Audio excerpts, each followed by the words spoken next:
Web Optimization Process Management. My name is Tim Wilson. I'm a partner with Web Analytics Demystified. We're a full-service digital analytics consultancy. And I'm going to talk about a process for analytics. We all have a lot of data, but do we have a great process? And are we using a great process to make sure we're getting as much value as possible out of that data? Before I dive too far in, let's kind of step back. Let's imagine a world where Mythbusters, the show on the Discovery Channel, is run by marketers. They direct it, they produce it, they write the script. What would that look like?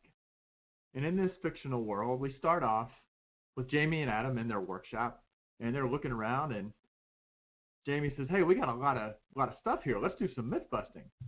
And Adam says, "Sounds like a great idea. Let's get to it." So they go to their separate ends of the workshop. They start tinkering around. They start welding. They go to commercial break. They come back, and they've got a car in the middle of a field. They got a bunch of stuff hooked up to it and some explosives around it, and they're a safe distance away. And they hit a button, and boom, the car blows up. And then they come back, and Adam says, "That was so cool."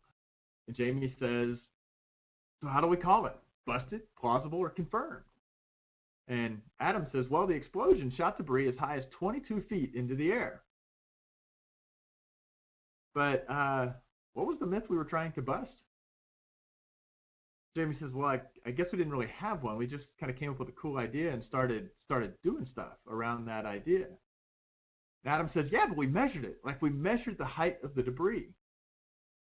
Jamie says, "That's right. But that actually doesn't really tell us anything here." Which Adam says, "What about the noise? It made a lot of noise, so maybe how loud it was would tell us something." Jamie says, I didn't actually measure the noise. I didn't bring the decibel meter, so we actually don't know how loud it was." Is this sounding at all like a marketing campaign sometimes? So Adam says, "Well, I guess we can't call the myth busted or not." And Jamie says, "I guess not. Tune in next week, folks. We'll do it again." So this is not how Mythbusters runs, right? Everybody who's seen the show more than one or two times knows there's a very defined structure. And you can even say they have a very defined process for how they run the show. They identify a myth, they come up with how they're going to test the myth, and then at the end of the show, after testing it, they say, did they bust the myth? Did they confirm the myth? Was it plausible? Was it maybe inconclusive? When it comes to marketers, all marketers want to be data-driven these days. Like, we have to. There's so much data. We can't operate without being data-driven. But what does it actually mean to be data-driven? If we ask 100 marketers, what's it mean to them to be data-driven, we'll get a whole bunch of different answers, a whole bunch of different words. Sometimes we'll get tools. It's Google Analytics, or it's Site Catalyst, or Adobe Analytics. Some people say, it's reports and analysis, or it's real-time dashboards. Somebody will say big data. Sometimes there'll be marketers speaking to the aspirational outcome they want, right? They want recommendations, or they want actionable insights. That's what being data-driven is.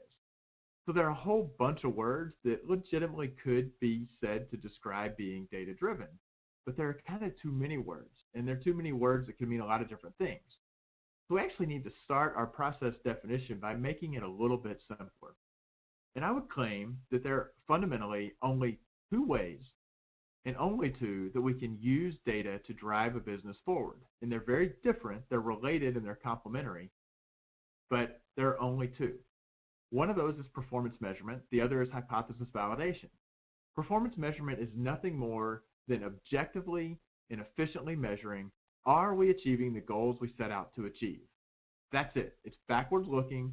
It's simple. It's a clear view into whether or not we're achieving what we set out to achieve. Hypothesis validation is actually where we're looking to do things different and better in the future. That's where learning comes from, is through hypothesis validation. And you could say that isn't hypothesis validation just another fancy way of saying analysis? And in some ways you could, but I will claim that the word analysis gets used for so many different things that actually it's not nearly as clear as saying what we're really trying to do is validate hypotheses. Now, those are the two ways that we deliver value with data. The fact is there's a whole bunch of other kind of support things that have to happen to enable those. We have to have technology platforms, data capture platforms implemented. We have to have data governance programs. We have to occasionally have a mechanism for just doing a quick data pull because somebody needs a number. We have to train users on how to use the tools.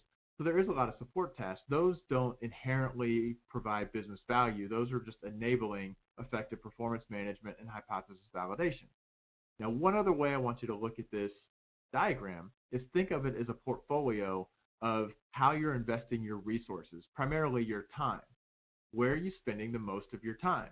It is super easy to get sucked down into support tasks and chasing, if you're an Adobe Analytics user, chasing getting that EVAR populating correctly, getting those props set up properly, capturing more data, updating the S code on the site, and so on. Or just pulling data for people because they're just asking for more data and asking for numbers. It's actually kind of easy to get pulled into performance measurement, is bloating your time as well, partly because there's sometimes not clarity that reports the performance measurement, what that is. And so you can wind up with I worked at a company once where we had a monthly report, and we were lucky if we got it produced and published and distributed by the third week into the month. We were trying to do way too much with that. We certainly weren't spending time validating hypotheses. Where you want to spend as much time as possible is in hypothesis validation. That's where learning happens and you get smarter. You absolutely have to do the other two tasks, but if you're consciously thinking of how do I maximize the amount of time that I'm spending efficiently validating hypotheses, that is where you start to get real wins for the organization. So if we take this idea and say, let's look at it through a little bit kind of a process view, put a process spin on it, we can see how they're related. You start with your business goals. That sets up your performance measurement. What am I going to measure? What are my key performance indicators? Then I need to be able to just turn that on and let it run. I need my dashboard to kind of run. And if I'm achieving all the goals I set out to achieve, I don't really need to do anything else with performance measurement. It's just a monitoring mechanism. Now, if something bubbles up where I'm not achieving what I set out to achieve, what am I going to do? I'm going to want to know why. And where I start with my why am I not achieving, why am I not hitting the conversion rate that I set out to achieve, I'm going to start having ideas about why that might be. What might be the root causes? And I'm starting to generate hypotheses. And I'm going to start validating those hypotheses, which will then make me smarter and drive action and ultimately lead me to organizational learning. But there are other entry points. You can just have just a great idea. Hey, I think we should dive into Pinterest. I think we have a lot of our target consumers are there. That's really kind of a hypothesis. And if you approach that by saying, we want to actually learn whether or not that's a good place to start, then that's another place to generate hypotheses. So, okay, this is still kind of a conceptual process, but how do we make that process really a great process? Well, I'm a consultant, so that means my answer is going to be either a 2x2 matrix or an acronym. And today we're going to go with the acronym. And the acronym I use is adapt to act and learn. I don't really care what your process is. This is more about having a process that works for your organization that the analytics team owns and maintains and uses. Now, I'm going to walk you through one possibility for that, and that's this adapt to act and learn.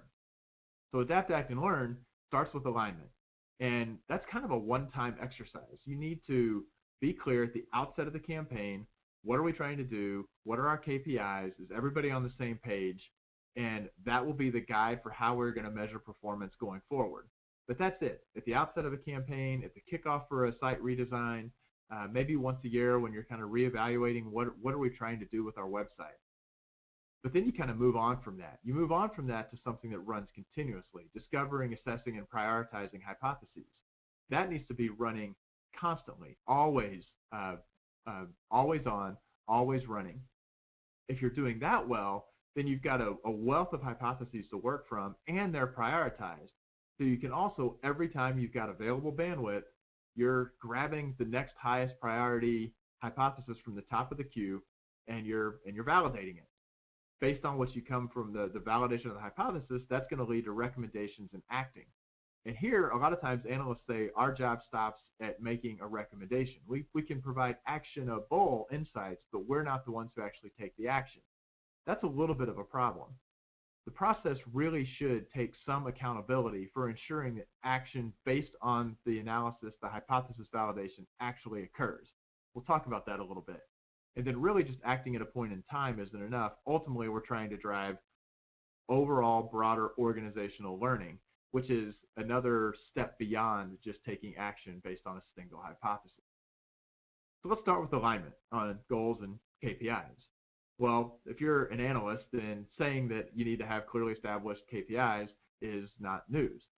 But most analysts will have said at some point, or many that I've talked to, and I've done this myself in the past until I kind of learned that it didn't work, is, hey, we asked for KPIs and we got kind of a blank stare, or we didn't get KPIs back. So if our stakeholder can't provide them, what can we do? We just have to operate without KPIs, and that's a problem. But it's a problem that I think I've kind of honed in on why it happens, and I explain that using this old Far Side cartoon. So in this one, you've got the human being talking to the dog saying, that's it, Ginger, bad dog, stay out of the garbage, Ginger. And all the dog, Ginger, hears is blah, blah, blah, Ginger, blah, blah, blah, Ginger. They're speaking two separate languages. And what I've realized is a lot of times analysts who are well-intended and they want to figure out what the KPIs are for the campaign or the initiative or the program or the site redesign. So they show up in the kickoff meeting and the meeting's about to start and they say, hold on, what are your KPIs? And if you say, what are your KPIs to a room full of marketers, what they hear is, I'm not going away until you spout out some metrics. And that is exactly what they do.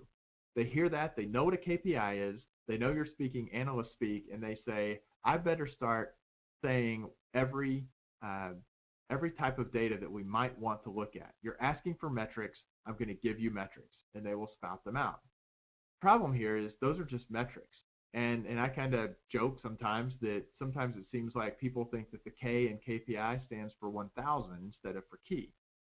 But I will put this on the analyst as saying you asked sort of the wrong question. You started asking a question in analyst speak as opposed to talking to the marketer in terms that they're comfortable with and starting at a little bit of a higher level. The fact is, no project or almost no project gets started without having some sort of a goal in mind. There is some driving reason that we have said, let's do this initiative on Twitter. Let's stand up this microsite. The problem is those goals aren't always really clear. They're a little fuzzy. They might not be super focused. The analyst can and should help bring the goal into focus. And certainly getting to KPIs helps focus the goal, but asking what are your KPIs is really a great way to get there. So what I use is something I call the two magic questions. And I will say I branded these the two magic questions. I kind of stole them from a guy named Matt Cohen, who I worked with at an agency for a while, because he said, break this down into two buckets. The first question is, what are we trying to achieve? And be very clear. I'm not asking for numbers. I'm not asking for how many basis points you're going to move the needle on ROI. I'm not asking for math. I'm not asking for numbers. I just want you, the marketer, to talk to me about why are we doing this? What are we hoping that it does for us? Then as an analyst, we actually take and own writing that very, very crisply and concisely. Depending on the person you're working with, sometimes they have a ready-made answer. They have 2 bullet points that they can rattle right off. More often than not, in a lot of cases, it's kind of a longer discussion. And it's, well, we're kind of trying to do this, and this is why, and here's what the competitive landscape is, so we're trying to address that. And if the analyst takes some ownership and says, I'm going to take that and I'm going to synthesize it, I'm going to get it into 2 or 3 bullets or a couple of sentences that I can then play back to the marketer as a check for understanding, right? So this is kind of active listening 101 in a sense. But what we're doing is we're helping the marketer get some internal clarity around what it is they're trying to achieve. And I know I've really nailed it when I start seeing the person I'm working with, the marketer I'm working with, start using that exact language to communicate internally. Here's what we're trying to do. Once you have that really, really nailed down, and it shouldn't take a ton of effort to get there, it just takes a little bit of, I'm going to listen, I'm going to synthesize, I'm going to write this down. Then you ask the second question. How do we know if we've done that? And the operative word here is that. How do we know if we've done the answer to question 1, what we set out to achieve? And obviously what I'm asking for here is what are our KPIs? But it's not saying what are this abstract thing, this idea of a KPI or a success measure. I'm really wanting to say, how would we know if we've achieved what we set out to achieve? So I use this all the time, whether or not I'm explicitly using these words or whether I am walking through these two questions in my own head and making sure that I'm following the sequence. And it's simple and it's easy and it's super, super powerful. So I encourage you to try it out. So here's the thing. You get to your metric and say, well, we're going to know whether or not we've achieved what we set out to achieve by looking at the change in the conversion rate. So is that a KPI? Well, no. That's just you're naming a metric of conversion rate. It's not a KPI until you've set a target. Well, I get it. Setting targets is hard. And I work with a lot of packaged goods companies that are doing social media. So we'll get a lot of this. I don't have industry benchmarks. I don't have historical data from our past campaigns. I can't set a target. Like, we've never done this before. So you've got to give me a pass on setting a target. I still have a KPI, right? No, you don't. A KPI is not a KPI if we don't have a target. So I use a couple of techniques here, but ultimately getting to just a swag, the exercise of trying to set a target and getting comfortable with the fact that we don't really know, we're trying to predict something in the absence of highly specific data to use to predict it, actually helps drive alignment. So a couple of techniques that I like to use. One is the back of the napkin technique. Get to 3 or 4 people who are closest to the project and say, I know you can't set a target, but try anyway. Pretend that it's not an option not to. And take what totally limited data you have, take what your gut tells you, and just try to get to something. Take your experience and come up with some sort of logic as to what a target might be. And then let's compare them. Just going through that thought process and then having a discussion about it. One, I'm always surprised if I have 4 people, more often than not, 3 of them wind up with pretty similar targets. And then there's usually one person who's an outlier in one direction or the other. It's still great because we have a conversation, a discussion about how do we triangulate on this. Hey, can we all agree that this actually kind of makes sense? We came at it independently. We're aligned on our expectations. Let's write that down. The other tool I use is I call bracketing, where when somebody says, I have no idea, I have no idea what I might achieve, I have 0 expectations, that is never true. You can always come up with a number that is definitely bad for a metric, and you can always come up with a number that's definitely good. Generally, it's a number that's really, really low for definitely bad and really, really high for definitely good. If you say, can you at least agree with me that although you have no idea, and clearly I can't set a target from 10 to 10,000, do you agree that if you only get 10 leads from this microsite that you spent $75,000 on, that it's definitely bad? And the answer is yes. And do you agree that if you got 10,000 leads, it would definitely be good? And maybe the answer is yes. Say, okay, let's say if 10 leads is definitely bad, what about 100? Well, maybe 100 is still definitely bad. What about 500? Well, maybe 500 is actually enough in this case. And I don't know. Maybe 500 is good enough. Let's do the same thing from the top. If 10,000 leads is definitely good, what about 7,500? Yeah, maybe that still would definitely be good. What about 5,000? Yeah, that'd definitely be good. What about 3,000? Well, I don't know. Maybe 3,000 is enough.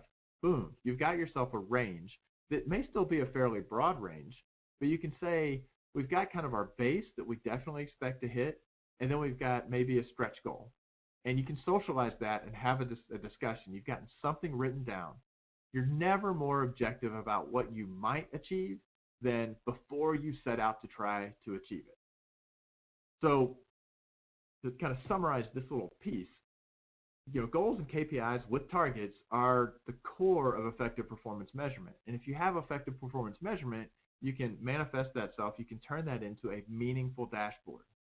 So whenever I do a dashboard, one, I make sure they're super efficient to produce. They're either fully automated or they are automated to the point that it takes me, 5 minutes to an hour. If it's a monthly dashboard, I want to spend less than 2 hours producing it. But when I design a dashboard, I always put the answers to those 2 questions on the dashboard. In this case, the 3 blue boxes across the top, those are the answers to the first question. What are we trying to achieve? I'm using the dashboard to remind people and maintain alignment. This is what we agreed we're trying to do. And then the KPIs, they always, because they've got targets, I can put indicators. Are we achieving target? Are we achieving what we set out to or not? And I'm going to present those. They're going to pop out. Those are clearly the metrics that matter the most. And because it's tightly done, effectively visualized, and concisely presented, I actually still have some real estate to provide some basic supporting information, contextual information. Sometimes I do dashboards where all that is on the dashboard itself is like 5 numbers, and those are the KPIs, and they've got indicators as to how they're meeting target. They may have some trends to show how they've been moving. They've got some comparisons to the prior period or the prior year, but it's all about being concise and being very objective. So if that's performance measurement, that's what we've been talking to. Hypothesis validation is where we actually want to drive the learning, and that's where I'll spend the rest of this presentation talking about is hypothesis validation. Performance measurement, the alignment has grounded us in what we're trying to do. Hypotheses are how do we do that and do it as effectively as possible.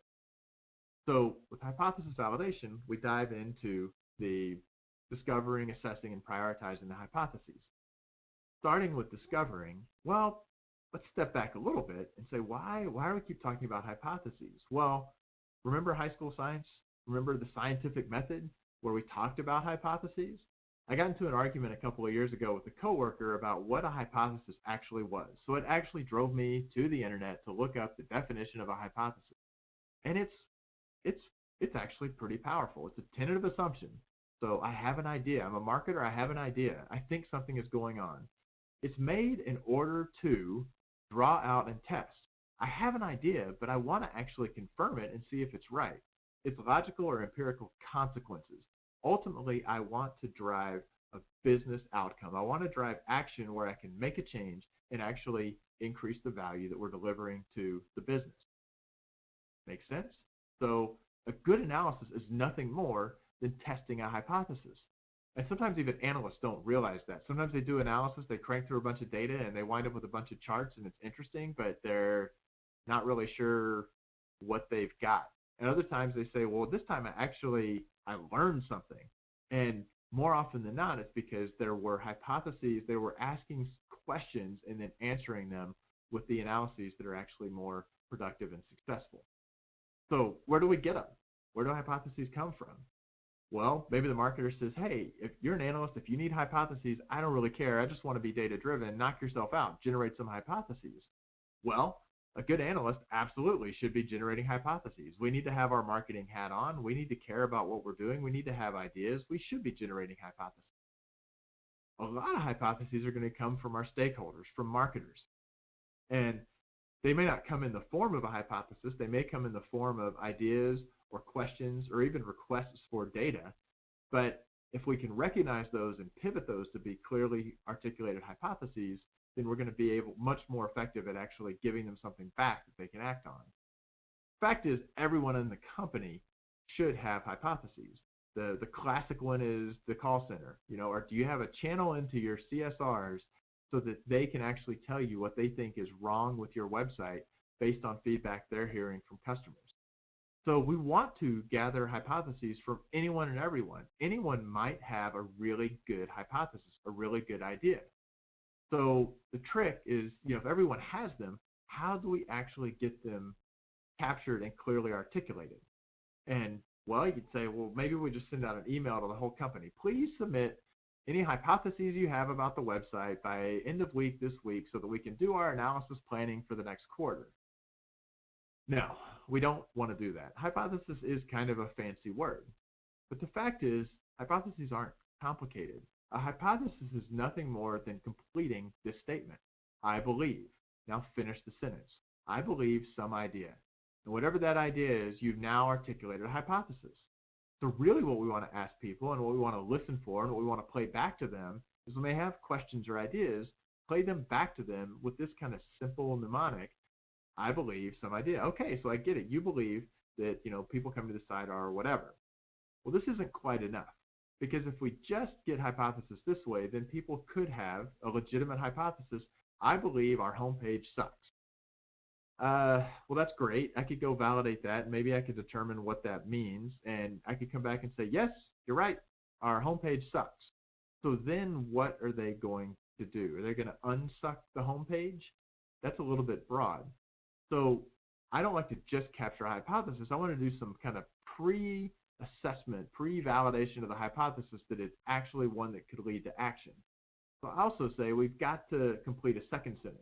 I believe some idea. Great, that's your hypothesis.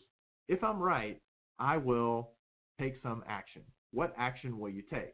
And since you can't really unsuck the website, you're like, what's your hypothesis really? Well, I believe that a lot of customers come to our homepage looking for coupons, can't find anything about coupons on the homepage, and leave the site frustrated.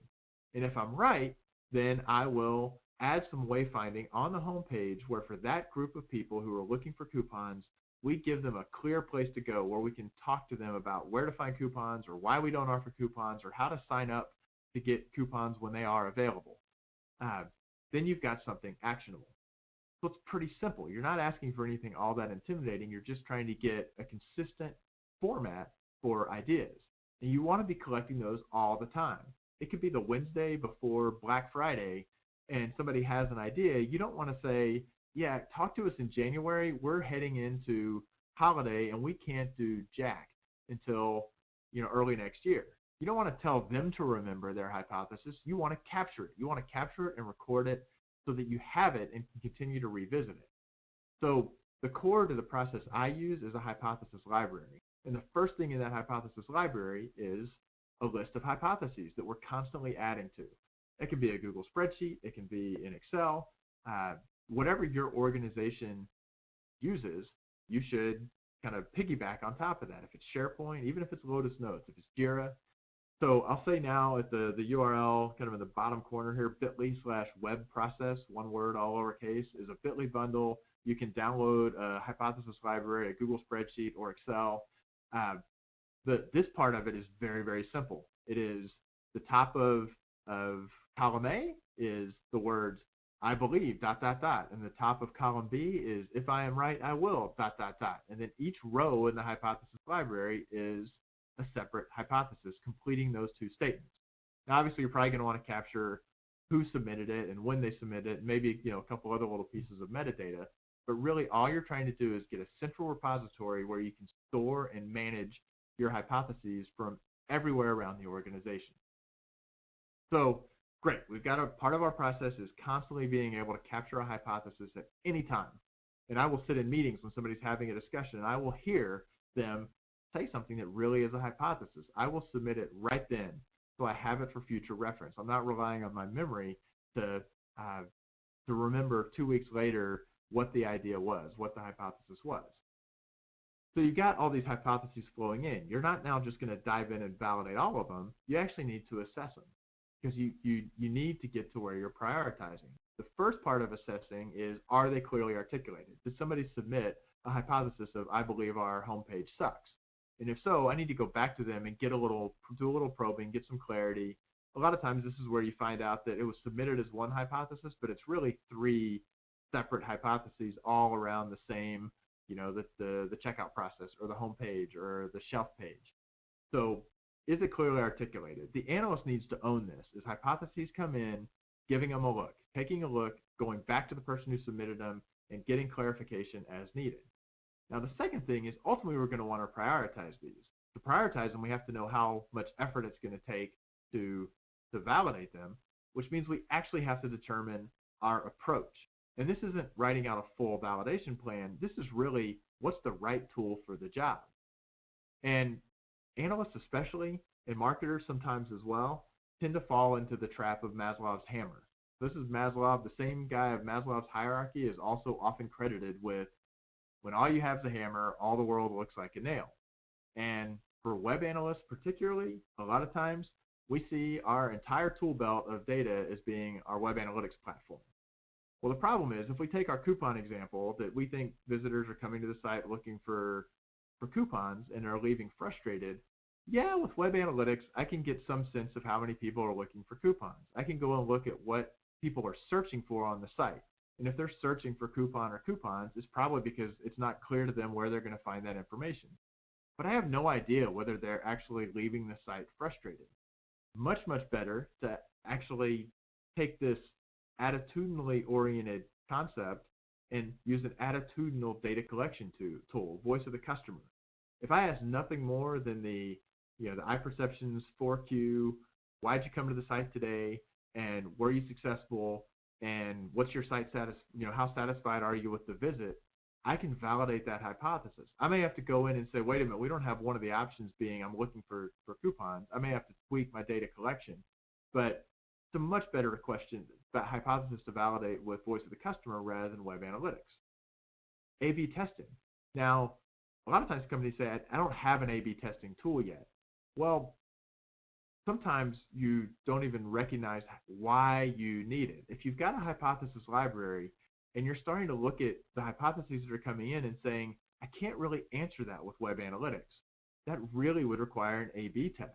Well, if you start building up your hypothesis library and saying, we don't have an A/B testing platform, so we're not going to act on these hypotheses right now, you start basically building up your business case for starting to do A/B testing because you've got a list of hypotheses, a list of questions that you can't answer without another tool. Not only have you built up a business case, you've got something you can work from to start to run your first few tests. Usability testing, that may be in another group. We'll talk about that in a minute. Email surveys, also in another group. The larger the organization, the more likely it is that there's data that can be used to validate hypotheses that is owned in completely different and independent groups within the organization. Well, analysts need to be aware of what those other groups are, who owns them, where they are, what it takes to do stuff with them. If you're trying to validate a hypothesis around your customers, you may want to send them an email survey. That may be the best way to get to them. So it's worth going and talking to the direct marketing group, market research group, to say, hey, we have this question, and we would love to figure out how to ask some of our existing consumers. So we have to be aware of the full set. So as the hypotheses are flowing in, I believe some idea, if I'm right, I'll take some action. The analyst, the process needs to say, to test this, I will what? And it can be a simple little drop down. This is A/B testing. This is voice of the customer. This is historical web analytics. We're going to classify them very quickly as to what the best way to validate based on the nature of the hypothesis. Okay, so now we're assessing them. That's pretty quick. Usually that's not something that you throw to the intern. It takes somebody who's got some experience and knows what these different tools are for. Now we need to prioritize. And prioritization, it's not just a simple formula. It's not like plug in the magic math and it will automatically prioritize for you. It's a little squishier than that. It's subjective, but a formula can guide that discussion. So, and I like to not, a lot of times you'll hear testing, at webinars and articles say, hey, when you're figuring out what to test, I classify all your ideas as to what's the level of impact they're likely to have on the business and the level of effort to test them, and then dive in and do the ones that are going to be low effort to test and are going to have high impact for the business. Well, one, you don't know whether it's going to have high impact. Number two, if you had a bunch of those ideas out there, you probably already would have implemented them. So I think it's more nuanced than that. So this is one list, but I vary it based on the client I'm working with. They're not all equally weighted factors, but what are the different criteria based on your organization, different criteria that would actually should drive your prioritization? Set those up. Weight them appropriately. Give them each a simple high, medium, or low. And the scoring for high, medium, low doesn't have to be the same across each factor either. Don't get hung up on, well, is this a high or a medium for this factor? Just go with it. Go with your gut. It's like taking one of those personality tests where they say don't overthink it. Just go with what your instincts tell you. All of this is, you've got enough variables being captured here that you're running through it quickly, and all we're trying to do is get the ideas that are kind of clearly stinkers sort of pushed to the bottom of the list, and the hypotheses that really seem like they have the most promise kind of bubbled up to the top. But ultimately, you're going to have a group of 2 or 3 people who sit down on a regular basis, like weekly or bi-weekly, and go through that list and are constantly adjusting the priorities. And this is just one tool so that they're starting a little bit with the more promising hypotheses at the top. So now you've got that clicking along. You've got your hypotheses prioritized. That means now with the available bandwidth you have, you're always testing the highest priority hypotheses. And testing them, that's where the magic happens. That's where we get to insight. But think about when you're diving into an analysis at this point, what have you done? you have gotten very focused, very clearly articulated hypotheses that have been validated to the extent that you know there is an outcome that would lead to action. The action has already been loosely articulated. So your throughput is much, much higher. You're not just kind of digging in and starting to poke around in the data, hoping that you find something that somebody would find useful and could act on. So at this point, you're actually a hypothesis validation machine because of all the prioritization and the process that's feeding into the hypotheses that are actually being looked into. So, great, you're cruising along, but now you actually need to act on the results. You've validated a hypothesis, you have a recommendation, so now you just need to get that communicated so that somebody will act on it. And getting action, yes, first and foremost, requires effective communication of the results. As analysts, we have to recognize that effective communication does not mean just put the charts and graphs out there. The data does not speak for itself. We need to be good communicators. We need to know data visualization best practices. The way I always structure when I'm delivering the results of a validated hypothesis, or in simple terms, delivering the results of an analysis, it doesn't matter if it's in PowerPoint, if it's in an email, if it's in a nicely formatted Excel spreadsheet, if it's in a Word document, always lead with a statement of the business problem. Because you are working off a hypothesis, the business problem tends to be just a little minor pivot in the wording, in the way that it's stated, of the hypothesis that you started with. And then you follow that up with the answer and the recommended action, right? So you were done in the opening. You said, this was the problem. Based on the analysis we've done, here's the answer. Here's what we should do. And by the way, that recommended action is pretty easy because you've already gotten from the initial hypothesis what action could be taken. So you're halfway there before you even start doing the analysis. The key is to not show all of your work, because sometimes I'll watch analysts, they'll treat presenting analysis results like a 3-act play, like it's a dramatic work. And they'll present the business problem, that's like scene 1, setting up the conflict. But then they spend the rest of Act 1 and all of Act 2 with kind of belaboring, these are the places where we got the data. This is the decisions that we made along the way. These were the roadblocks we ran into, all building up to a climax towards the end of the meeting or the end of the email that has the answer, thinking that they're building credibility, saying, we're going to walk my stakeholders through everything that we did. But this isn't a 3-act play. If you do that, this is what happens, or the business equivalent of this happens, in that you'll lose people. They don't read the full email. They don't go through the full document. They don't listen to you. They go to their phones and start checking their email or their laptops. So don't do that. You certainly need data to have that backs up what you've done. You need to know what data you looked at. You may even need to separately deliver the data in detail. If that's the audience, that's something that they want.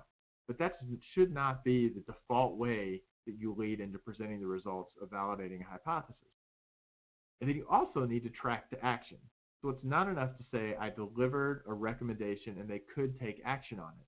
The process should say, I've delivered the recommendation and I got agreement that the recommendation made sense and that action would be taken.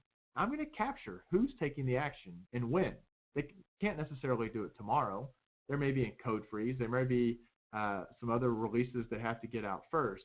But I, as an analyst, I'm going to capture and I'm going to record in my hypothesis library, yes, this person has said they're on board for taking the action, and this is when I expect it to happen. So we tested. So now we're adding into our hypothesis library. This was the idea we tested. We have our hypothesis. As a result, this was the action we took, and here's when we took it. And then also, if possible, can we quantify the results? You can't always, but the challenge is that a lot of times you say, well, we took the action and then everybody moved on. And then it's only a year or two later somebody's saying, well, did that work? Well, that's because you do a website redesign and you launch it, and the project manager sets up a postmortem meeting. Everybody is so relieved that it is out and it's not broken, and they move on to the next project. But a day after a website redesign launches, you can't actually quantify the results. So the process, and the analyst owning the process, needs to say, based on what this is, we are going to quantify the results maybe in 4 weeks or in 6 weeks. And they're going to put on their calendar the reminder to go back and check to see what the results were. How is it performing based on what was driving it? A lot of times you can't quantify the results. It was data driven, it was based on a sound analysis, but you just can't. That's okay. Just the analyst and the process should always ask the question, should we be able to quantify the results and quantify the impact? So there's lots we can do to kind of nudge it along so there's more likeliness that action actually occurs. And then we need to learn for the future. And learning means going beyond just the near-term action. So we had our hypothesis, and we validated it, and we took some action. Great. We do that again and again and again. Our process is clicking along. What we're starting to do is managing a hypothesis through its entire life cycle till it's closed out. Well, before we close any hypothesis out, we need to ask the question, is there a deeper learning here? Yes, we learned the action in this one place. Is this something that could be applied more broadly?